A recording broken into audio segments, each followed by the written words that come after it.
Hello, ladies and gentlemen. Thanks.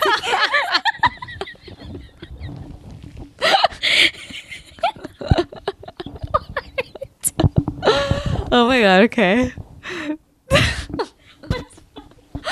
Gentlemen? Don't you think that gentlemen listen to our podcast? I mean, Okay. yeah, I hope so, but like, it's so formal. Okay. Oh, god, okay. What's up, boys and girls? Males and females? Okay. What do we call our listeners? Adulters? Adults? I don't know. Hey, guys. What do you do? Shit. Okay, hold on.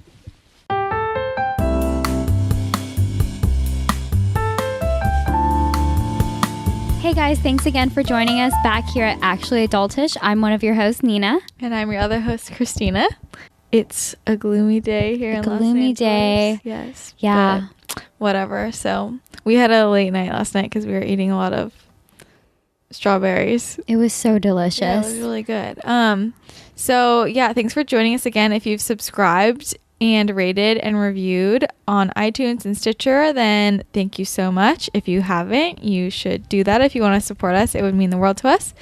And we are really excited because, well, we have a really exciting guest today, which we'll get to in a second. But first, we want to introduce our first sponsor, and we're very excited about our sponsor because, as you know, if you've listened to this podcast at all or know us at all, eating healthy food is very important to us. Yes, it's a huge part of our lifestyle. We're kind of, I'm very into health. If you haven't read my blog, you should read it because it's all about health. But so we're partnering up with Sunbasket because if you haven't heard of Sunbasket, they are basically the key to making healthy eating easy. So a big part of why people say they can't eat healthy is because they say they don't have the time to do it. And trust us, Nina and I are so busy and we make it work. But something really fun that you can do is use a meal delivery service like Sunbasket, and that saves you the time and the energy. You don't have to go to the store. You don't have to figure out the portions. Yeah. You don't have to think about it. You don't have to think about it's it. It's like straight to your door. Yeah, and it literally tastes amazing. So if you're like me and you don't have all that time, you're going to love Sunbasket. So, Nina. Yeah.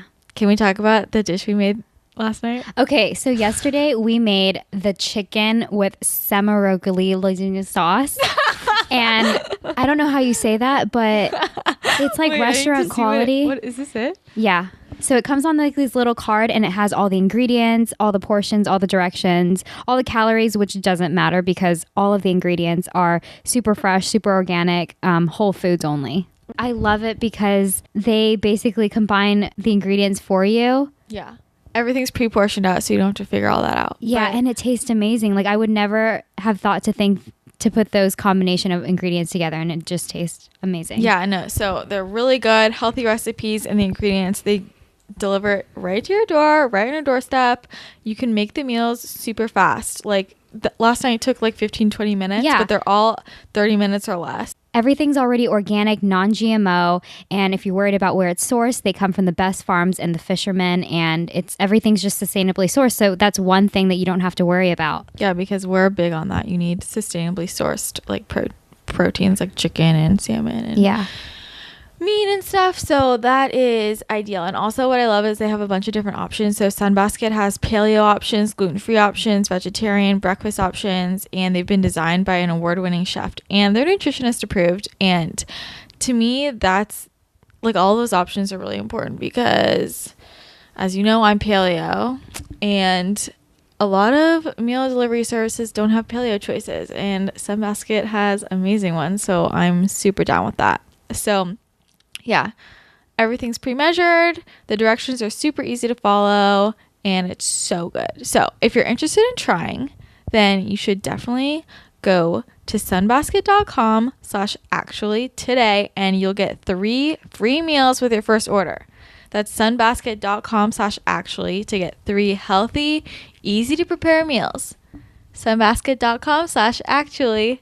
And how sexy would you sound on date night if you served up, like, you're like, here's a pan-seared salmon served on a bed of cauliflower couscous with yes. you know. That's what Nina made this morning. It was so good. And also such a good Valentine's Day gift. The gift that keeps giving. Yeah. Awesome. Okay, so now that we've told you how much we love Sunbasket, I'm just like dreaming of our next meal. Okay, but anyways, let's talk about our guest for today. She's amazing. So we recorded this.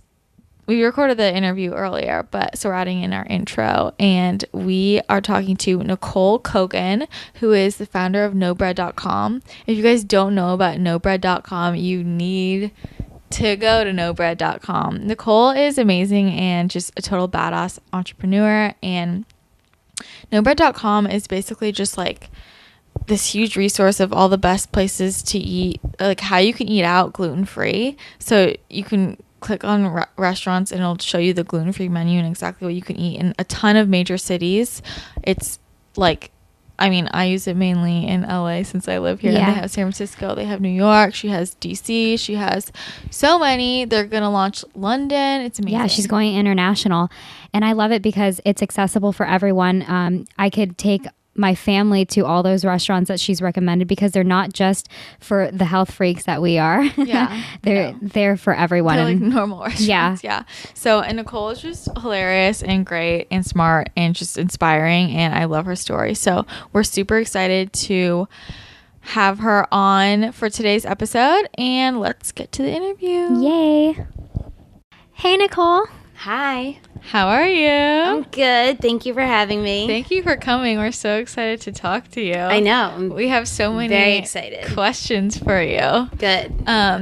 So let's just start off by, why don't you just tell our listeners who you are and what you do? Okay. So my name's Nicole Cogan, and I am No Bread. I'm No Bread. I answer to No Bread. If you see me on the street and say No Bread, I'll turn around. I love that. Oh my God. So yeah, No Bread, I started it about 3 years ago, and it's a guide to all things gluten-free living. So I started and I was living in New York at the time, working in finance, and I was always going out to restaurants. I never knew what I could eat. So I started this little like Excel sheet for myself of what I could and couldn't have at all these restaurants I was going to. And you're so organized. I know. You're an Excel sheet. That's the comes from finance. Like, yeah, that makes sense. Type A nerd in me. I told you guys I love school. So, and people would always ask me for like my sheet when they were going to restaurants. That's cute. That's how it started. I love that. And then I just fell in love with what I was doing, and I didn't love my job at all. Just wasn't for me. Yeah. And so yeah, I left. I took the leap of faith, and I left 2.5 years ago. And then I launched No Bread out here in LA because I loved LA. I always wanted to be out here. And now No Bread City Guides are in New York, LA, DC, Chicago, San Francisco, and we're doing London. Wow. And then you're like everywhere. Yeah. That's and amazing. then it's cool because it developed outside of just like food at restaurants, and it's now like products and recipes and travel, fitness, everything. So because there isn't a all-encompassing gluten-free lifestyle guide. Like vegan, they have veganism, and it's more than just food and animal byproduct. It's a lifestyle. So I'm turning, No Bread into that gluten-free lifestyle. That's amazing. No, I love that. So how did you find out that you had celiac? So I don't have celiac. Oh, you don't? Fun fact. Yeah. I was chronically sick growing up. Like I would wake up in the middle of the night and my parents would rush me to the hospital, and thinking I had appendicitis because I'd be doubled over in stomach pain, or just always had strep throat or the flu. Like there was just always something wrong with me. So it finally came to a head when I was a sophomore in college, and I broke out in full body hives. Oh my God. And the hives just didn't go away. And that's when I found the world of alternative medicine. And I was seeing, we found a homeopathic doctor on Long Island where I'm from. And I went into his office, and he goes, okay, starting today, you're going to be gluten, dairy, soy, fruit, nut, and sugar free, as well as anything artificial. And I just like broke out crying. I'm like, what was worse? Like what do I eat now? Yeah. Having hives. Because when I had the hives, all my doctors were like, okay, take Benadryl every 4 hours, and in between on the 2-hour mark, take Claritin, and then on the 1-hour mark between that, I was just a walking medicine. Yeah. And then when I do something, I'm like all in. So I was like, cool, I'm never having that stuff again. So I left his office, and for 3 years, I was all of that free. And then I added back in fruit, nuts, sugar, because I love my chocolate. Yeah. Girl, me too. But I'm still gluten, dairy, and soy free. Yeah. And I really don't eat fruit that much. Like, I don't crave it. I crave other things. When you like have gluten and dairy, do you like have a skin reaction? Do you notice immediately? So I or know sometimes... right away. Like, I don't wear a watch because my reaction is like my wrists swell. Oh wow. And wearing rings, I love little dainty rings. Yeah. By like the end of a night, they're probably all my like big rings are gonna be on my pinky because like, my fingers swell. Wow. So my body feels it right away. Gluten and dairy specifically. Yeah. So why did you do no bread instead of like no dairy? Like because I had to, like, I'm restricted enough that I would be like torturing people almost if I did, because I'm like crazy. Like I do also, I'm sure you guys do, I'm like IgG testing and food sensitivity testing and the Pinner test, and I'm free of like, artichoke. So if I was making no bread, just like a personal blog of only things that like I was eating, you'd see a lot of salmon, a lot of avocado, I wanted to cater to the masses, and I kind of chose just gluten-free. Yeah. And I feel like I mean, do you think it's easier to be gluten-free or dairy-free? Oh, wow. It's easier to be dairy-free. It's easier to be dairy-free. Yeah, I think so too. Yeah. I think it's easier to be dairy-free. Because there's gluten in like lipstick. Yeah, exactly. I know she had to get rid of. Yeah, I had to get rid of my lipstick. I found this new market in West Hollywood called the Detox Market. Oh, no way. And because I had a really bad reaction to red lipstick, because everyone wants to wear a bright red lip. So I went out and I got my bright red lip. And I got really sick that night. So okay, literally thank you, because everybody. And this place is great. I haven't reacted. Okay, I need to go there because people like don't believe me. My doctor's like, that's not a thing, and I'm like, I ingest what's on my lips, guys. Yeah. Like, don't tell me. And like stuff like toothpaste and stuff. And I'm like, yep. You guys, of course because I get super sick from it. And like, my parents were like, when I figured out the lipstick thing, because I broke out in a rash, like hives and stuff all over my body, and my parents were like, "You're just making it up. It's mental." And I was having like hot flashes during my sleep, and I was like, "What did I do tonight that was different than any other night?" And then you go crazy because it's like I didn't eat gluten, and it took me so long to figure out it was the lipstick. Yeah, like it's crazy. But I have not reacted to this, but I'm curious. You might be more sensitive than I am, so I'm curious to see how you do. Yeah, but, no, I want to look that up. Yeah, it was like, and as people say, whenever I tell people that I react, they're like, oh my God, like you should tell people that, because like that's why I'm really focusing right now, making No Bread a lifestyle brand. Because like at this point, so back when I started No Bread, gluten-free was confusing. People didn't know. Yeah. Now people know, okay, gluten-free, wheat-free, they get, the base of gluten-free, but now they're like starstruck or like baffled when I tell them that you have to go like lipstick free and certain shampoos free and all of that. I didn't know shampoos too. I'm really making an effort now to incorporate more beauty and more lifestyle elements into No Bread, because it's so part of it. Yeah, totally. I think that's super important. Christina, you brought this up the other day. If you kissed someone that had just eaten gluten, would that affect you? So I've always wondered that. I don't think so. But scientifically, yes. Yeah. Right? Yeah. But I don't think I've ever... Well, because we were talking to the last guy I dated was like very healthy. Okay, so you would know, and he didn't even drink. So there was no beer. There was like nothing. So well, that's the thing. Because I was wondering that, because I don't like party. Like I don't go out. I don't drink. Just like for personal reasons. Yeah. And I was thinking about that, and we were talking to somebody, and she said, no, if you like make out with somebody who is just drinking a beer, you'll get sick. Yeah. I mean, it makes sense scientifically. Yeah. But then I'm like, shit, how am I going to do an STD test a boyfriend that and a gluten-free test? Yeah.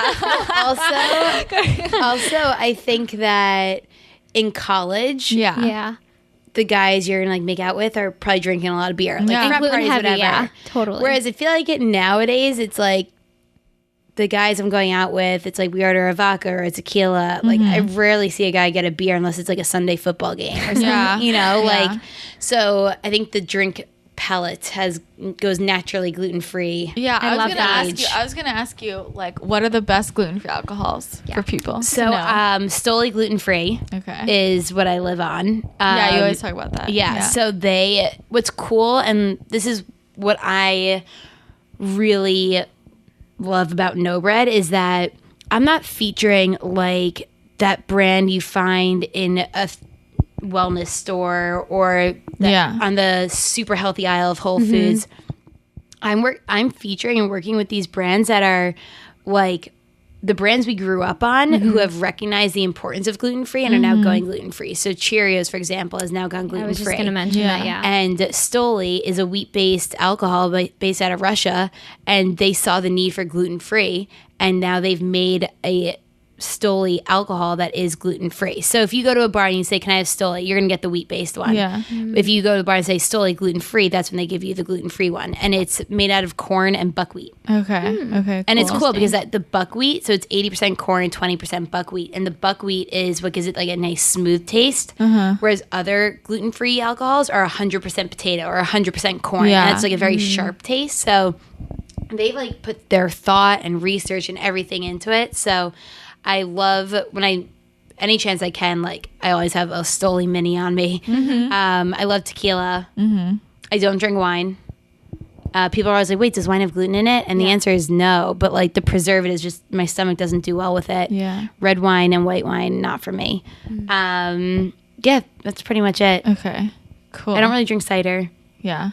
I don't drink gluten-free beer. Yeah, I was gonna say it's like poison if you ask me. Like yeast and oh god, big mess. Okay, going back to like your doctor situation, I think that's so interesting. Well, that's something that how did that experience affect the way you think about medicine and doctors and stuff? Like for me, because I had a similar kind of thing. Now I'm so like not into Western medicine. Yeah. Like in what you're saying about how like recently I have a friend who broke out in full body hives and her doctor's just like, take Benadryl every hour, take this and I'm sitting here being like, there's something in your diet. I think personally, I think diet plays such a big role. And she's like, my doctor knows. See, traditional. I'm very lucky that like so when we found this doctor, it was basically like, I wasn't a human. If you're on that much medication, I was a zombie. Yeah, and I was coming home every night and I was crying and I just cried myself to sleep. And then I wouldn't sleep because I'd be itching at myself. So like, I was like, someone needs to fix me. And then my mom is like a saint and was like, you know the show House? Yeah. She always says that I was like an episode of House where no one could figure me out. Oh my God. So she was like, we're going to find someone. And like, that's how my parents are. They're like, I don't care like where, who, how much money, we're like fixing this. Good. That's amazing. Like I had that support system. If I had just like traditional by the book parents, no way would I be doing this. And like what's cool is that, so my mom found this homeopathic doctor on Long Island, and he literally like within a month the hives had like gone from every day to like once a week, or so it was working. And I think that like, so my mom for dinner, it wasn't like she was like, okay, this is working for Nicole, everyone's health problems in this family, we're all gonna follow this diet. Like, my brother like only eats gluten. And my sister like, and my dad says he's like gluten reduced. I love that. When he went gluten free, like he did like, and he felt better, but it's hard. I get it. But the fact that like my mom every night for dinner would make the family a chicken parm and then make me a gluten-free, dairy-free chicken parm. Oh my God. So I was willing. She's amazing. Yeah, it's insane. So I was willing to go through everything I was going through because I had someone there making it like so much easier for me. Yeah. And like my family doesn't go see wellness doctors, but it's interesting because I don't see a homeopath anymore. You don't. I will never get a shot ever again. I will never take if I take an antibiotic, it's like I'm on my deathbed. Like someone help me. Yeah. Even if I just take Motrin, like I remember my senior year of college. No, it was the year after I graduated from college. One of my best friends walked into a room and I was like just hiding from everyone. She's like, "What's wrong?" And she saw me take a Motrin and she's like, "I'm calling your mom." Yeah. Like, you are so God. sick. Like, Yeah. I'm never gonna like take Motrin unless I have to. True. I'm the same. Yeah, but so now I don't see a homeopathic doctor anymore because after a while, like we started doing things that were like real weird. I was like, am I like a voodoo? What? Like I would sit in a chair and like he would just hold like laser pens to me. God. Laser pen. Yeah, and like so that was just like a little too much for my. yeah. I wanted to believe it, like because Yeah. I believe with alternative medicine, you have to believe that what you're doing is working. Yeah, Otherwise, for it's not sure. going to work. It's mind, body, like soul. So. Totally. But that was a hard one for me to get on board with. And then so I also like totally graphic. Sorry, listeners. Like I lost my period. Yeah. And while I was doing the homeopathic, and like I wanted my period back. Like what girl is going around being like, give me my period? Yeah. But like I wanted it back. And so I, at that point, so this is like a few years later. So this is all happening like 8 years ago. So now let's say fast forward like 3-4 years when gluten-free is becoming a something and like wellness and is becoming more accepted.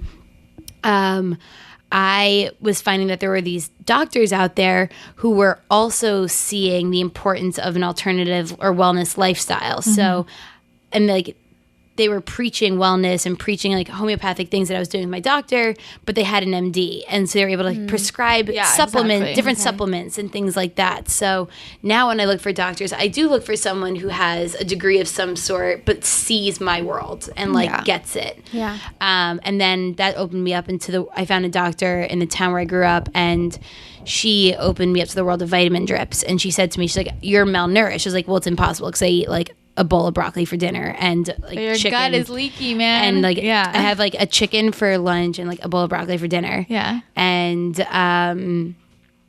she was like, you're malnourished, like your gut is like so inflamed, all this stuff. And she's like, I'll get your period back like on your side. She goes, by your like, give me like a few weeks, you'll have your period back. And she got my period back on my second drip. Damn, Are you good. kidding? Yeah. Dude, I get drips too. I get drips like weekly still. Do you have to get your blood work done before you get those drips in order to find out which vitamins? Yeah, because like for example, potassium isn't in mine because I'm high in potassium, or like there's more iron in it because I'm low in iron. So, which is important, I think. Like a lot of these people nowadays are like, oh, you get drips. Like I go to Earth Bar and I get a drip. I'm like, that's not a drip. Yeah. So that's like a smoothie basically they're getting.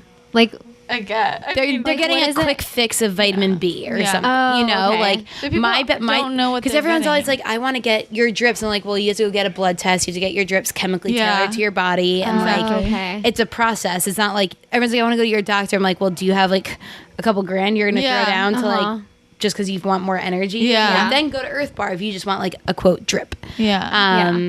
But yeah, so I do vitamin drips.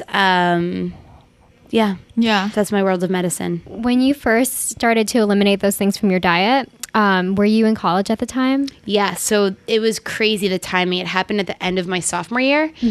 Before I got the hives, my last 2 weeks of the year of school, so like during finals, dang. I was crazy sick. Like stupid sick. I was in the hospital for a week in and out. Like it was a disaster.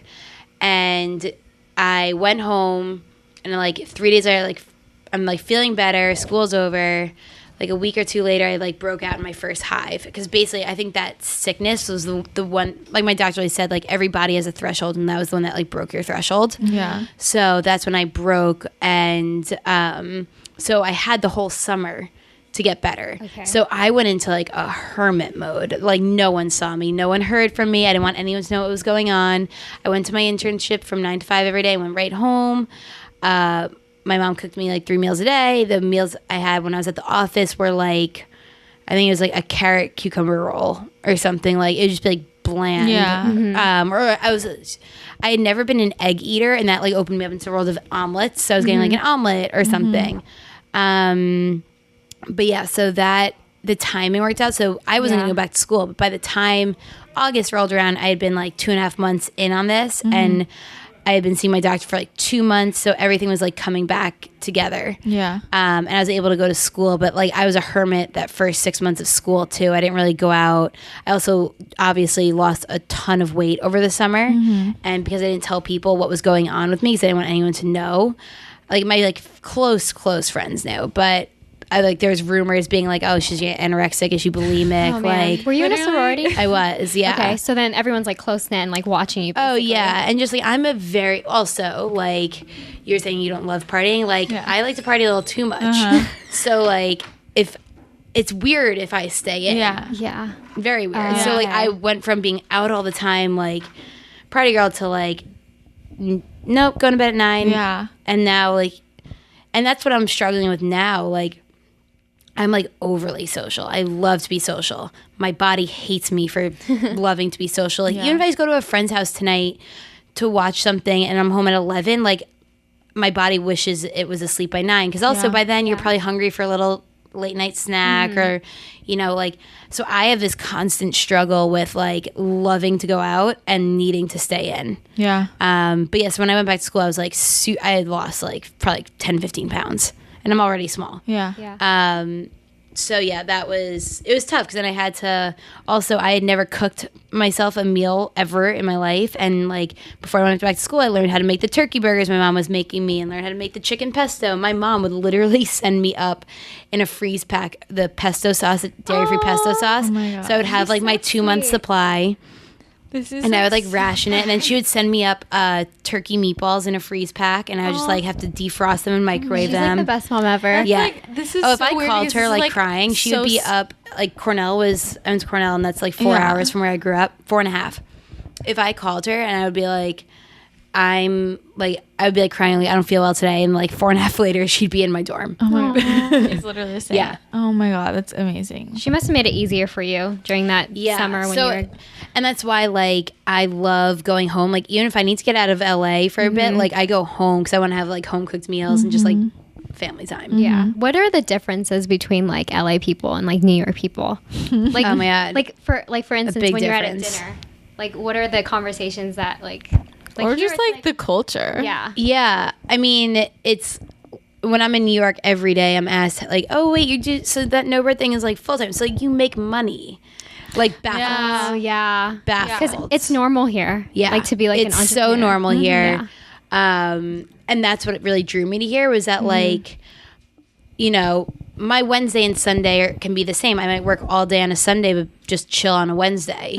And I feel like everyone out here, the thing is like a lot of my friends, I don't know what they do. They all pay their rent and they make it work. So it's not my business to really dive into it with them. Yeah. So that's like LA's just like creative people. They do their shit and they make it work.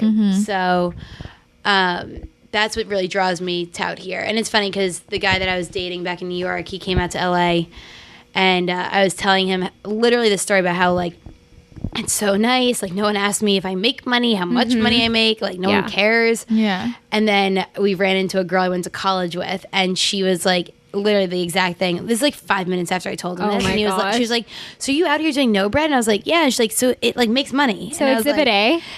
So Yeah. it's just like I mean, what do you It's just say different. to people like that? It's like all they like. That's like their main like happiness destination. in my head, I'm like, "Yeah, I probably do better than Yeah, you." Too. exactly.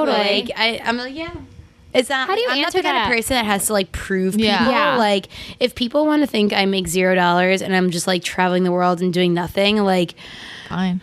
go for it. Yeah. Like I work my ass off. Yeah. I like, you know, I'm busy all day, every day. It's because like, let's say tomorrow I don't have any meetings, but I'm gonna go sit in Barnes and Noble because I'm working on a book idea and I want to go research different book concepts that are out there and get like inspiration. That's a whole day of work. Yeah. You know, so every day is just different. So do you think that people in New York are more like competitive? People, oh my God, yeah. Wow. But like, I definitely what bothers me about LA is how lax it is too. Like, it's like, come on, I know you saw my email. Yeah. Or it's, you know, it's a different pace. Like, I am a type A person. Yeah. Yeah. So, but I think that's what makes me successful in LA is that like I'm a hustler and I make my own hustle. Uh-huh. love No, that. exactly. That's you need a theme song. Yeah. That can be your tagline. Okay, so let's talk about the time period when you quit your job. Yes. For no bread. So like there was a time when the two overlapped, right? Yeah, for like 6 months. So can you talk about how you like made the leap to finally decide, okay, I'm leaving, I'm doing no bread full time? Yeah. So when I started No Bread, it was August, and by the time I left my job, it was the following June, Memorial Day weekend, so like May, June. And I knew from the start I wasn't happy at my job. Like, it was fine. Like, they were lovely to me, whatever. It just wasn't for me. And I always said, if by the time I was 25, if I was just about my life, I was going to just quit. Even if I had nothing lined up. And, like, I was going to move to California because I've always wanted to live in California. And so I was like 24 and a half. Yeah. Or I was 24 when it started. And then by the time I was 24 and a half, I was like, I've always been, if I say something, I'm doing it. Everyone knows that. And I was like, all right, I'm going to leave soon. But so thankfully I had something to go with. Yeah. But I never wanted to be a blogger. I thought like bloggers were weird. Like I thought like, honestly, I was worried about being made fun of because like I went to Cornell. I grew up in a town where like you have to go into finance. Yeah. I went to a school where you have to go into finance or like do something like super corporate-y or whatever. Super 9 to 5. Yep. And, so it's just more like 99. Yeah, seriously. So I started as just gonna be like my hobby, and then like I loved writing. I've always been a writer, so I would like write these blog posts while I was at work, and no one at work knew about No Bread. My bosses, no one, because I didn't want them to see that the corporate card meals were like going on my blog. But like if anything, it made me really good at my job because I was taking the most random clients to the nicest restaurants to give me content, but then they were loving me, so I got like praise in Institutional Investor magazine as being a great salesperson, like because I was so excited to take these people out to restaurants and equity sales. It's a lot of wining and dining, so it made me really better at my job, if anything. Wait, so would you like take photos of food while you're with these people? I would sneak a picture if I was out with a client who was a friend. They knew about No Bread. Okay. And I'd be like, guys, like picture, they would love it. Okay. If I was with like coworkers, I would like sneak the cell phone because thankfully if you're in finance, you're always on your phone checking your emails. So even at these dinners, like you're talking to people, but everyone's on their phones. Oh my God. So I'd just be sneaking pictures. This is hilarious. So double life girl. Yeah. So I formally launched, and I was just writing reviews of everywhere I'd ever been. And then I formally launched my first like No Bread bootleg blog in November. Okay. And I texted like 50 friends, like, hey, follow this Instagram for me, thanks. And then it just like grew from there. And I remember when I got my first 1,000, like I was at a family dinner and we were like, wow, like Nicole's famous. Like, damn, Insta famous. And then so when I just was like consistently unhappy. So in April rolled around, so having brunch with my parents, and I told them I was gonna leave, and they knew it was coming. Like I was so unhappy, and like I just kind of needed to know that they were like cool with it. And I was like, I don't know what, I just like need to get out. And also if you have health issues and you're not happy, my health was getting worse because I wasn't happy. So they were on board. I had a business plan. Like I knew like my business plan now is like, has nothing to do with what I currently do. I was gonna be like a tech company. Oh my God. It was gonna be like No Bread Tech. But so and my mom always said, she's like, if you did really well at a career that you didn't like at all, like you're going to kill it at something you love. So like no one knew what I was doing, but like we knew that I was going to do something with it. And me too, like you have to believe in yourself. Yeah. So then, April rolls around, had that conversation. I was like, I'm gonna like stick out this summer. Summer is slow. I'm gonna take all my vacation days. And then I came out to LA with a few girlfriends Memorial Day weekend, just to party for the weekend. Had the best weekend of my life, and walked into work the next Tuesday morning when I got home and quit. Wow. I love that. And now look at me, I live in LA. Yeah. So it's just funny. So what did you tell like your boss when you quit? Did you?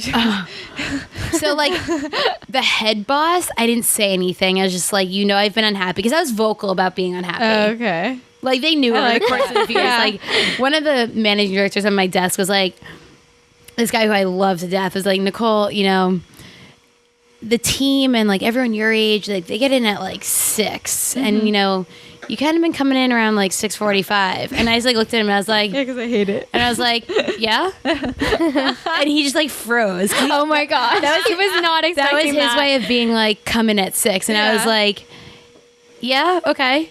Yeah. And he was like, hey. So like they all knew. Yeah. But I did well. Like, if I got in any earlier than 6:45, like what was I gonna do? There was nothing to do. Like just sit there and show face. It's not my thing. Like if I'm gonna be there, I'm gonna be active. Otherwise, it's more beneficial for the team for me to be well rested and sleep more.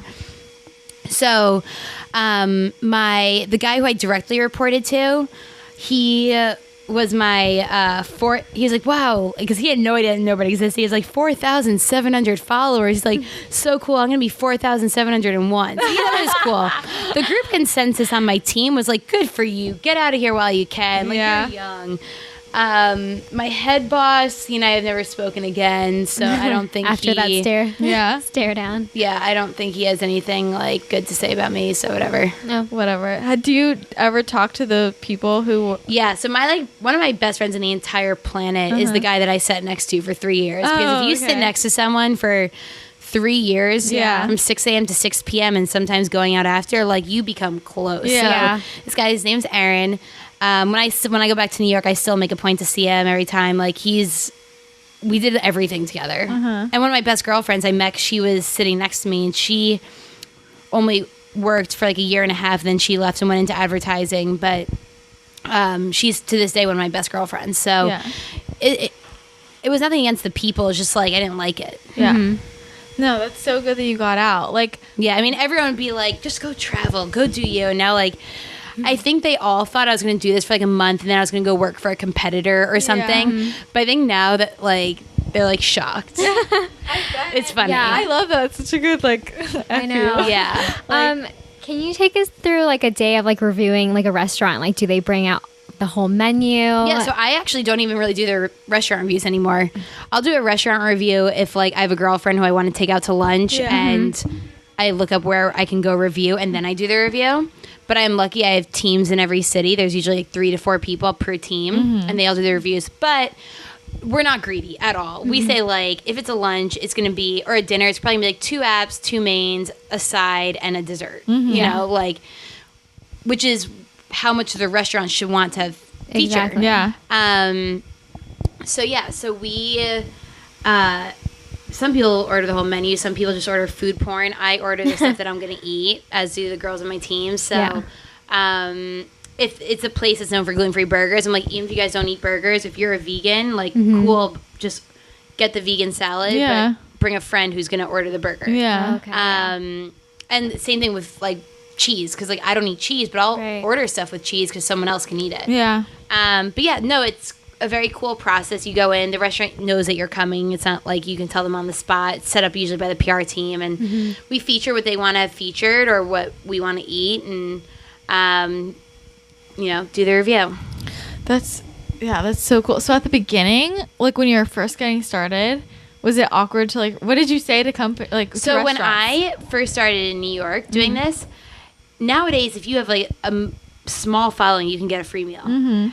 This was like so unheard of back when I was doing it. So I think like Cornell, the hotel school, is like the #1 school in hospitality in the nation. So a lot of my good friends were in the food industry, and if not, they knew people who were. So I was getting hooked up with like alumni, and they would bring me to their restaurants, and like I honestly really didn't know what I was doing, so I was always asking to come in to have a meeting, and like we would end up doing the meeting over at lunch, and then I would inadvertently feature it. So that's kind of how I started, because at the time like food PR wasn't that huge. People weren't just like gifting meals. Now it's like you can just now everyone shoot takes an email to the restaurant, and they're like, yeah, come. And now it's hard for me too, because I have girls going into restaurants across the world, and I'm not going to guarantee an Instagram post. I have so much content. It's literally impossible. I'm not just like a food porn blogger. So how do you pick what restaurants you're going to review? So or have people review? Review is really just like, if you invite us, I'll do my best to get someone in there. That's what I was saying, is I don't guarantee Instagram, but I will guarantee you the website and the feature. And I want to feature as many restaurants as possible.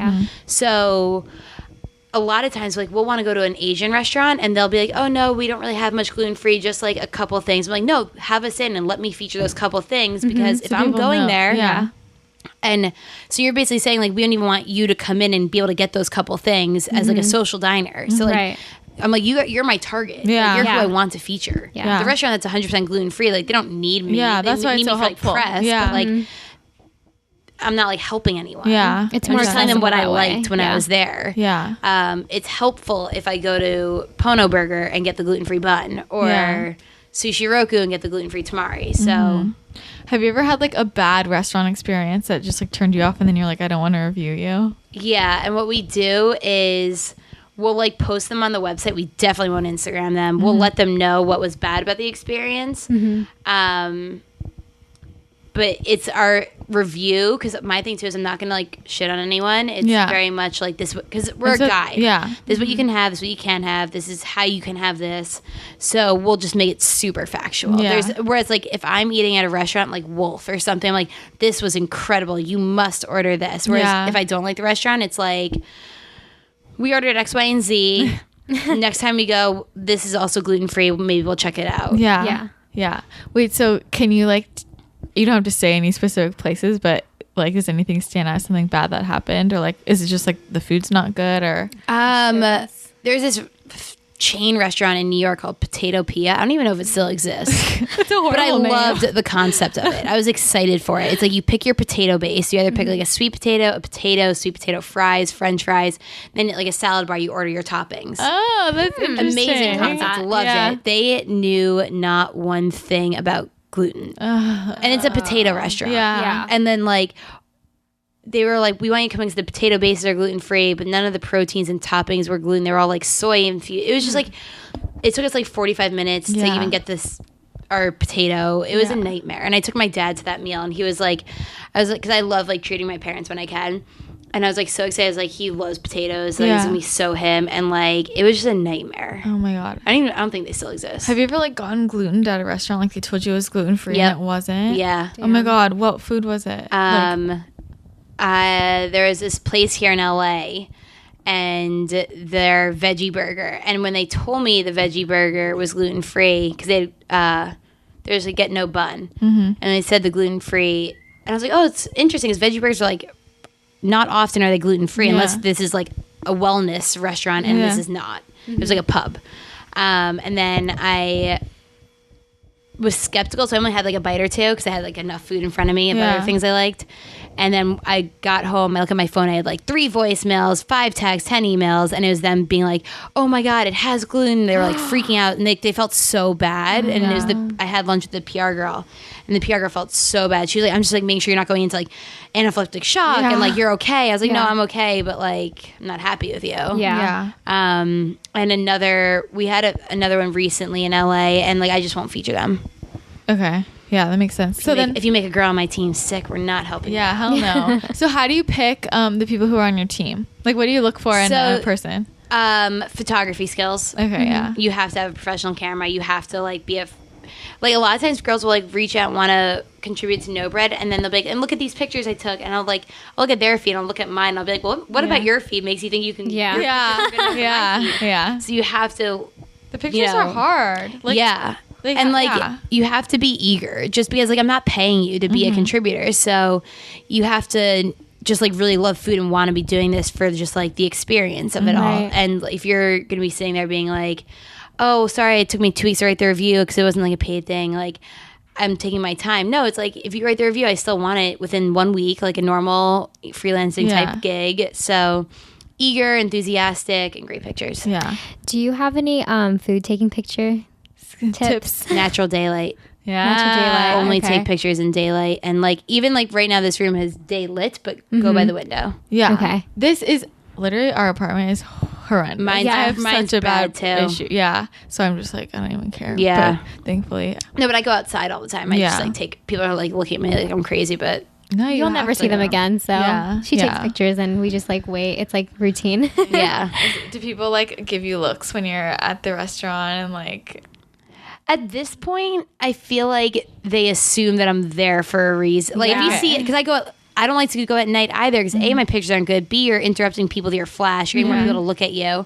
So if you go during daylight, people don't really notice that you're doing it. And you're in LA, so. And people in LA do a lot weirder shit. So that's why, like, when I'm out, like, my friends used to, and I don't even pay attention. And then, but there will be, if I eat somewhere that's like not that like healthy or whatever, I notice people looking at me. But I feel like those people looking at you have to know that like, oh, she must be here with, right? Well, for me at least, it's like they must be like, oh, she's here with a professional camera, like she must be here for a reason. For a job. Not just if I was just doing like a cell phone pic, they'd probably be like, oh, look at that girl taking her food picture. That's true. It's all about the camera. That's so funny. Okay, wait, so just quickly, what are your like top few favorite places to eat in LA? Mm-hmm.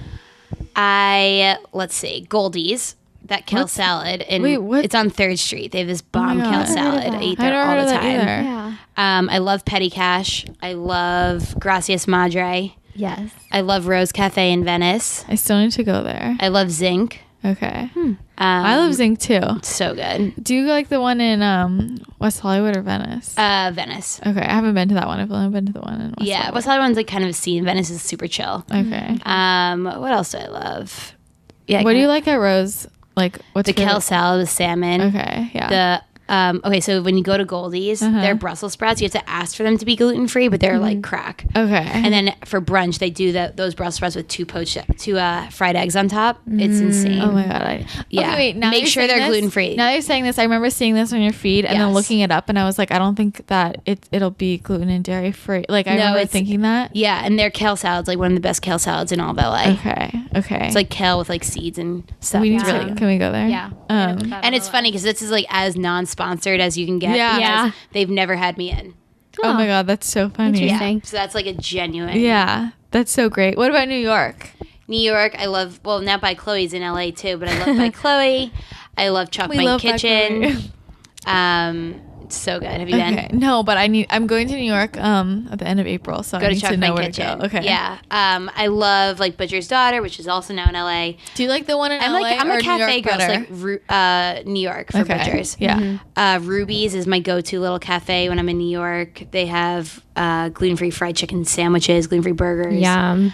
And then the best salads in the game, also the best Brussels sprouts in the game too. God. I love Same it. owners as Ruby's. Sorry, same owners as Goldie's. Oh, Ruby's and okay. Goldie's. Oh, Yeah. That's so cute. But like completely different restaurants, styles and Okay. everything. Cafe Henry's adorable. I love Dimes. you have so many. Yeah, I like good your range suggestions. of recommendations because Yeah. it's like I can take my family there because if I take my family to like Cafe Gratitude, it's just too like vegan for them. Yeah, you know? no, Like, my they parents can wouldn't. tell. They loved Gracias. My parents wouldn't like Cafe Yeah, my parents Gratitude. love Gracias Madre. Yeah. Yeah. And that's the problem I have, like, finding restaurants. It's like, I can find somewhere either super, super healthy. Like, I can find somewhere super healthy that I can eat at no problem. But then I'm like, I never know where to go to bring, like, my junk food eating friends. Yeah, Because like Petty this is Cash, they weird. have gluten-free tacos. And Ooh. Okay, yeah. Okay. And I also feel like By Chloe is a really good place to. Yeah. Everyone loves By everyone Chloe. loves By It's just Chloe. like kind of out of the way in Silver Yeah, Lake, I know. but in New York, it's like it's everywhere. In New York, Yeah. there's like 3 or 4. Oh, nice. Yeah, That's cool. no, I love By Chloe. Their cookies are seriously amazing. Okay, so let's go to your college life. Yes, You went to Cornell. I did. Did you always want to go there? Nope. Where did you want to go? I wanted to go to school in California, Oh, you like really, really wanted to come out here. but my parents were pro East Coast. Uh-huh. And I think, it's a blessing because if I had gotten sick out here, I wouldn't have Yeah. been able to Yeah, survive that's with my true. It all family. happens. Yeah, and Ithaca is the most granola type town out there. That we go to the farmers market on the weekends for fun, and that was like 10 years ago. So Yeah. Okay. I couldn't have gotten sick anywhere else. Mm-hmm. I wanted to go to Boston College. My brother went there. He's a year older than me. I got deferred and waitlisted, and then I applied to like 15 schools. And it's funny because like Cornell was one of few that I got into, and so I was like, fine, screw all you people. I'm going to Cornell. Yeah. That's so weird. I'm from a very Irish Catholic town, so I applied to like Villanova and BC, and like so does like everyone in my class. Whereas Yeah. like Cornell isn't like Georgetown, Notre Dame.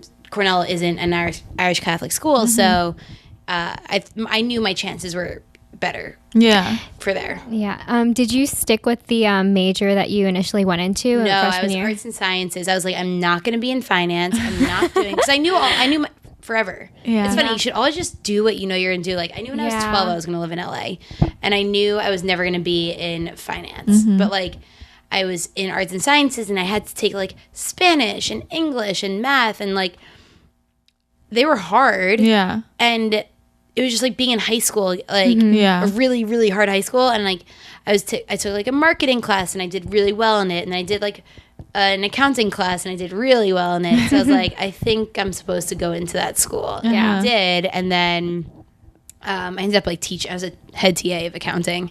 Oh, wow. Wait, as an undergrad? Yeah. That's amazing. Well, you're like freaking genius. TA. So it was like I ended up being like, then I was like, you know what? I guess I am meant to be in finance. I'm really good at it. Yeah. So gave it the shot. And so overall, did you enjoy your experience? Like, did you like college? Yeah. No, loved. Okay. Loved. Okay. And you said, like, do you think that you go back to school now? No. No. I don't. I love though you that love it. answer. Yeah, I like that think answer too. that- Why not? I literally the other week I was asking my friends who are now like getting to be certified dietitians and nutritionists like what kind of programs they're in, because like I would love to do like a remote learning situation, but I would never formally go back to school. Mm-hmm. Yeah. Yeah. No, well, why? Just because you don't. At this point, it's like I found when I left JP Morgan to do this, I said this was going to be, I was giving myself 2 years to do something with no bread. And I said, I'm at that point where everyone's going back to school. This is going to be my school. I'm going to just go and do this for 2 years. And if it's not working at the end of 2 years, then I'll go get a job or I'll go to school. But I was like, this is my version of school. Yeah. Okay. Yeah. I like to hear from somebody who's successful. Like, do you think grad school is necessary? Yeah, not necessary. No. Okay. If you want to do it, yeah. No, I mean, I'm not certified in anything gluten-free affiliated whatsoever. So people are always like, well, why can I believe you? I'm like, well, did you go through hell the way I did? Yeah. No. So seriously. I'm giving you, I went through it. Like, I am the textbook. Yeah. So I don't think you need a degree for anything. I went to school and I studied finance. I do nothing with it now. But I did learn how to be a really hard worker and how to be really motivated. I had great networking. So I think, it was great that I went to school. But I don't think it's necessary for anyone. Do you think undergrad's necessary? No. I like went to that. school. I love that. I wish you could turn back the time and meet her. And I say that being totally truthful because a lot of my friends out here didn't go to college and they killed it. And I think about it now, like I was raised to go into to go into the Ivy League and to go into finance. I didn't want to do either of that. Yeah. So if my kid wants to go be like a hippie, like he's gonna be the best hippie ever. Yes. Like, Yeah. so I think that there's other things out there. Yeah. I No. don't think you need it. Yeah. If And someone's not meant for something, don't do it. yeah, I agree. you can't force it. That's just like. That's what we're doing right now with ourselves. Yeah. We're seniors, so we only have she's almost done 5 weeks. I just wish that I had I was so unhappy when I first got to college and I've honestly hated my whole experience here, to be completely frank, and I wish I had dropped out earlier, but it was like by the time I finally got that confidence to be like, I don't need this, I'm almost done. Yeah. And I'm fortunate enough that my parents are paying for my education, so I would be silly not just finish it when I have 5 weeks, but I wish I had known that 3 years ago, when I was and I would complain to my mom. I'd be like, I hate it, and she'd be like, drop out, and I'd be like, I can't, society will shun me, I will live on a box on the streets, but that's not true. No, yeah. I mean, if you have your parents' support in dropping out, then my thing was that I always say I wish I had started No Bread 5 years ago, but I didn't know that I wanted to do No Bread. If you know what you want to do when you're going to be a freshman, go do it.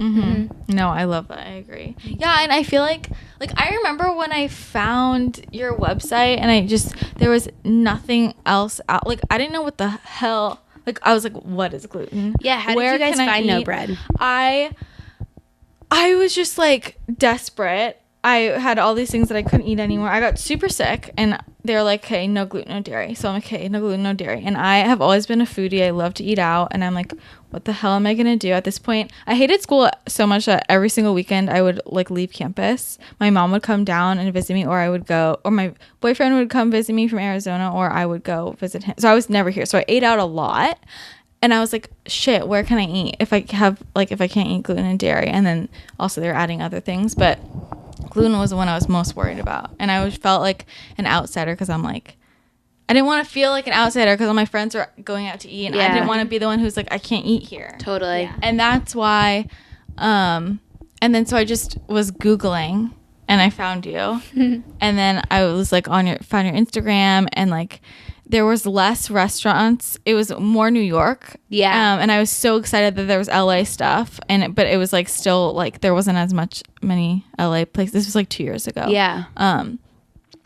but I just clung to that list. And I remember texting it to my mom. I remember texting nobread.com/LA to my mom. And I was like, oh Mom, man, I love it. I was like, Mom, can we please go on every place on this list? Like, I know exactly where I can eat. I was so excited. That makes me so happy. I was so excited, and I just loved it because like it was places like my family would want to eat too. My friends would want to eat too. It wasn't just like Cafe Gratitude. Yeah. Like I always take my parents like Evely. Yeah. You know, they have so many gluten-free options and it's an amazing restaurant. Yeah. But like you wouldn't know which ones are gluten-free. Exactly. And so it was so helpful. And I was like, I don't have to think about it, and I can just click and it color coordinates and tells me what I can get. And see, I'm so happy you found it because it's hard because like we have Chicago, DC, San Francisco. We're doing London now. And people just think that I have like New York or just LA because that's like my social media focus is on those places. But if you go to the website, like we have like 100 restaurants in DC.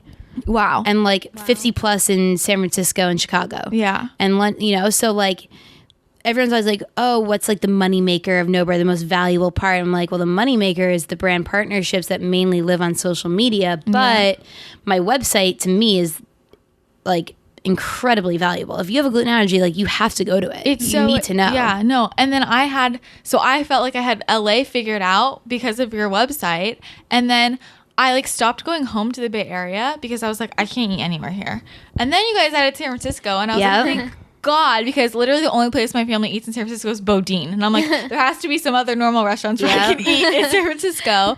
Like, I just didn't know how to find them, you know? Yeah, like, no, we have the whole works going. Yeah, no, so it's great. Yeah. And where do you think is like the next big city you want? I want Boston because it's a huge college city.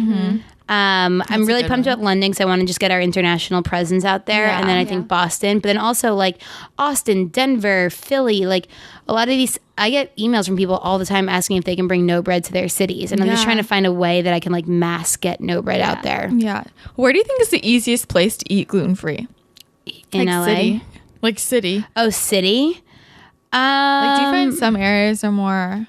I mean, LA is like the generic answer, but it's very easy to eat vegan in LA. It's like not as easy to eat gluten free. Yeah. I'd say New York's because there's like so much variety, but apparently like Austin is amazingly gluten friendly. Denver. I've been very, very amazed. I would just say New York just because there's an insane amount of options, like never ending. Have you ever been somewhere where it was like hard? When I went to London a few years ago, it was impossible. But then I went to London. I went to London recently, and they'd shaped up a bit. Well, I'm like actually really excited because like that's like, I'm not into like international travel or whatever, but I always wanted to go to like London. But I the reason honestly, a big reason why I don't want to travel is because I'm like, I don't know what I can eat. Well, yeah, I mean, when I traveled, so the summer I got sick, my family had this big Euro trip planned. It was the first time us kids were going to get to go to Europe, and Italy was going to be included on the trip, and I was like, nope. Yeah, sorry. Yeah. So we changed it. Oh my God, yeah, that makes sense. And like, Paris, like my siblings ate croissants, and I brought my rice jacks. But then I went to Greece and Croatia, and like you can eat everything there, and that's why everyone there is so healthy and fit because it's so good for you. Yeah. Mediterranean, Yeah, no. When I went to Spain, I had no issues. Yeah, and they were every single place I went to had a gluten-free menu. Like, and in Italy now too, it's the places advertise on their doors like we have like non-frozen pasta and gluten-free pasta. Oh my God, it's I love like that. Yeah. What's so interesting though is, have you ever tried eating gluten in a foreign country though? Because there's a lot of people who are fine. Yeah. So the answer is no, because I just don't want to. Yeah. But I've had dairy. Okay. Accidentally. And I felt fine. Were you fine? Okay, yeah. But when I was in Amsterdam recently, I had dairy and it didn't feel so good. Okay. Can you do ghee? Have you tried ghee? I was saying I don't really eat meat in the States. It's hard for me to eat meat because I don't believe what our animals are being fed, the preservatives, all that, you know. That's you don't true, want to get me started on that. I can go abroad, eat meat no problem, dairy no problem, eggs no problem. In the States, I don't even eat eggs. Like, do you eat Vital Farms eggs? If I have eggs, yeah. But I don't have eggs often. Like I don't buy them. If I'm out for breakfast, that's usually all I can get for breakfast. So I get eggs. But I don't buy them because I don't trust them. Yeah. And they were making me sick for so long. I didn't realize it because I was like, I'm eating the same way with eggs. But like I can go to Europe and eat eggs. Like all I do is eat eggs. You know. So it's I think just European eating is actually better for you. No, it totally is. Like the 1 week I was in Spain, that's the only time I've ever been abroad. I had no digestive issues for the first time in my entire life. My sister studied abroad in Barcelona, so I went there for like 10 days and it was fine. Yeah, I'm like, I ate everything. Why is our food system so screwed up? Did you actually eat gluten? I didn't eat gluten because I was too paranoid. But like, I just didn't want to chance it. If I'm like trying to have a good time on vacation, it's not like worth me testing it. Yeah, it's not worth testing it. But just like in general, I felt so like even when I'm not eating things that I have extreme reactions to, I still was having like digestive problems and like my stomach still always hurt. And like that week, I remember like 3 days in, I was with my friend. I was like, "What the hell is going on?" I know. Like, I feel amazing. Like, is this what normal people feel like? Like, my stomach doesn't hurt. And she was like, "Oh my god, that's crazy." And I was like, I wonder what's in our food over here. They're just killing us. Shit just is chemicals, in our food. pesticides. The sources of our food. They literally like mislabeled. There's that thing with like shrimp. They were saying like all the shrimp that was imported here was actually not like real shrimp, and they were saying it was wild caught and from some source, and it was actually from like some like factory in China. Ew, like it was like, literally it's so easy to. Do you only eat wild caught? Yeah. I know, but farm raised salmon does taste really good. It tastes good, but it's horrible. Don't do know. it. Don't do it. Yeah, no, I'm super picky about my sources, like for sure. That's the most important thing. I mean, but even the stuff that's like well sourced from here still fucks me up. Same. So I'm like, well, shit. But I need protein. Like I have to, you know, for many reasons, which I'm not gonna get into a veganism spiel. But you know, like, so it sucks. Like. It sucks. Yeah. I just wish that our food sources. Yeah, no, I mean, I was like, I should just go to Europe. I come back and like 5 pounds skinnier too, because it's like all good for you. Yeah, and they have all these books like the French Paradox. They're like, how are these people so thin? Like, what's the problem with America? I'm like, is it really take a book of scientists to figure this out? Like, I know. they eat like. They're like, how can they eat such real food? How can they eat so much like they're also more active too. Like and like because their food sources are good and they walk around everywhere, and they don't stress about everything and it's just all these different lifestyle factors. LA is just not walking. Yeah, I know. I wish we walked more. I'm like paranoid about. I go on walks every day. That's good. Yeah, that's good. The fact that it's raining it like pisses me off because like, I can't go on my evening walk. No. Well, I'm like having a panic attack about. I'm like the only reason I like going to school is because it forces me to like walk to class. Yeah. And it's like a 45-50 minute walk. And it's really hilly here too. That was like Cornell. Yeah. Yeah. So I'm like, well, shit. When I graduate, I gotta make sure I get. We have to force ourselves. Yeah. Like, yeah. I don't even know. So okay, back to your business because you do like. I feel like something that pisses me off. I mean, having worked for Jordan, I understand it better. People don't realize. I feel like people look at jobs like you have or like a blogger and they're like, that's so easy. And I'm like, it's like the hardest job. Like, I mean, everyone's working. But also, so I get like annoyed and then I'm not annoyed. It's like one of my girlfriends who I'm probably gonna go see after this texts me every day because right now she's in between jobs and she's like, so are you working tomorrow? Like, can we hang out? Yeah. And it's like, do I just chill all day? No, I work every day. Yeah. And it's like, what do you mean are you working today? Yeah. Like, what does that entail? Yeah. And like, but at the same time on social media, it looks like I'm just chilling and doing really cool shit all the time. And like, meanwhile, I spend 5 hours in a coffee shop per day or I'm like hustling. And like today I wanted this person's email address and I just like master stalked them online and LinkedIn and like found the right contact and like now I'm gonna like pitch myself and I'm making pitches all the time. I'm running a business. I remember I took on my first intern. It's like, oh, my life is gonna get so much easier now. Every time you take on another person, it's another person that you have to oversee. Yeah. So my life is just like crazy, nonstop crazy, and I work every day. So you know, and all the time, not even just every day. All it's like the time. all the time. All the time. It's more of like I always scheduling time to not work. I always it's like always work. It's like it's more of like I'm always working. I will schedule you an hour to not work. Yeah. I always say that I'm the busiest person that I know, but I'm the most flexible. So people are like, but like, oh, you were able to go to dinner last night. Like I have a dinner every night this week, but like I knew about this all by Sunday. And now I've structured my week accordingly. Yeah. So okay, but are you like? Okay, I'm the kind of person I get so irritated about last minute shit, like because I schedule everything so far in advance. Like last minute canceling. Yeah. It pisses me off in LA because chances are it took me like a half hour to go there, and then I had to build an extra time into my calendar. In New York, it's like whatever 10 minutes. People aren't as flaky. LA people are flaky, and they'll cancel like morning of or whatever, and like. I structured, if it was a lunch in Venice and you tell me that morning, I structured my whole day to be in Venice. Exactly. Now, I wish I didn't schedule those 2 other things in Venice. Yeah. I would have just stayed in West Hollywood. So, like, it bothers me with LA when people do that, and I only surround myself with people who don't do that. So that's good. Yeah, I don't even. I just like I was 10 minutes late to this today, and I was like so mad. I was like, because I'm not that person, but it's okay. Like in LA, like 10 minutes late is on time. Yeah, but to me, it's late. You know. Yeah. So you think that LA people are flakier? For sure. Okay, that's so interesting. Yeah, it's so interesting to me. Yeah. Do you have any tips for like? I feel like you have to be like master time management person. I think you have to build in social time to your schedule. You have to build in nights where you're just home alone and not talking to anyone. You have to build in you time. Like the reason why I'm sane is because like I have a lot of me time. Yeah. But like, I need it. Like even one of my girlfriends like, oh, like what are you doing today? I'm like, oh, I'm gonna stay and just cook dinner and go to bed early. I'm like, cool, let's cook together. I'm like, no. Yeah.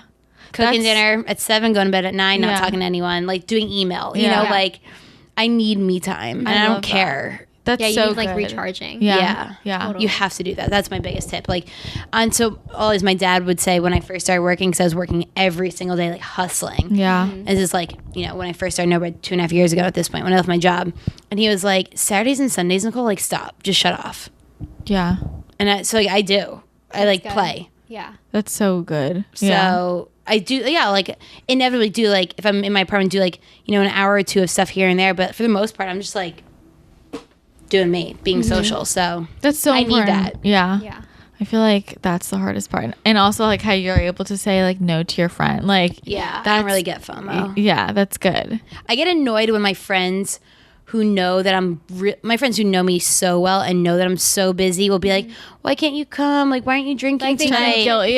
It's like a guilt trip, and it's like, are you? So annoying. It's like, but I don't get fazed by it. I'm more just like, shut up, you're bothering me. Yeah. Oh, I love that. Yeah. No, that's so great. Oh my God. Okay. Love this. Okay, wait, so are you still looking for an intern? I just got one. She starts tomorrow. Good. Awesome. Congrats. I'm excited. Yeah. Let me know how it goes. Yeah. I'm excited. She seems great. That's so fun. Yeah.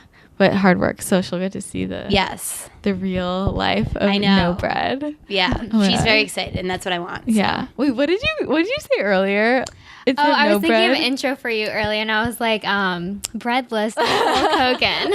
Breadless. I like that. But I eat, if you look at my feed, I eat a lot of gluten-free bread. Yeah. I'm always making gluten-free breads. What's your favorite gluten-free bread? I make, I'm obsessed with peanut butter, too. So I'll make like a peanut butter chocolate chip banana bread. Oh, I wanted to ask you, what's your chocolate deal?